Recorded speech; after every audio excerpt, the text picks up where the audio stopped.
Guys, good morning po sa ating lahat. So today is December 26, 2023. So Merry Christmas pala kahapon and today.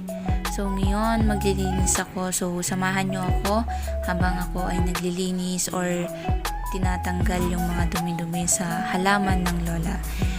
Okay, kung matatanong ninyo kung bakit ako naglilinis ng ganitong araw, syempre naman ngayon lang ako umuwi dito at kailangan nating malinisan yung kapaligiran. So bali itong mga pananim na to is tinanim namin, dalawa kami ng lola, yan.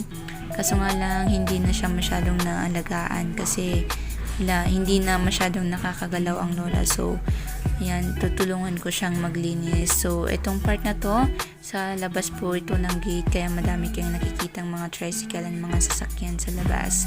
So dyan, maglinis ako dyan. So ngayon pa lang ako maglinis dito kasi nga sa 28 pa darating yung mga visitors galing pa sa NCR. Yeah, NCR sila manggagaling. Yan, medyo magulo yung video, so pagpasensyahan nyo na.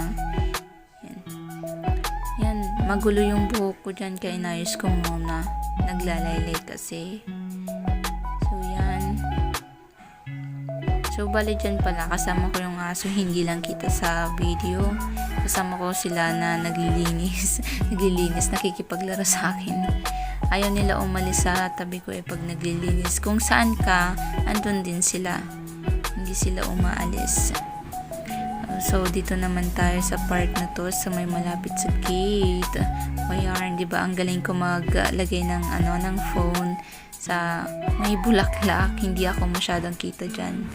Pero at least nakikita nyo pa rin ang aking ginagawa, mga kagalawan diyan. So yan.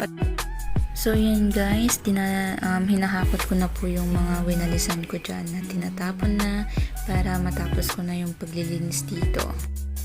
Sa wakas, malapit na tayong matapos dyan sa part na yan. So maraming salamat po everyone for watching this video. Kung may alam po kayong pwedeng i-content, comment down below sa comment section po. Maraming salamat.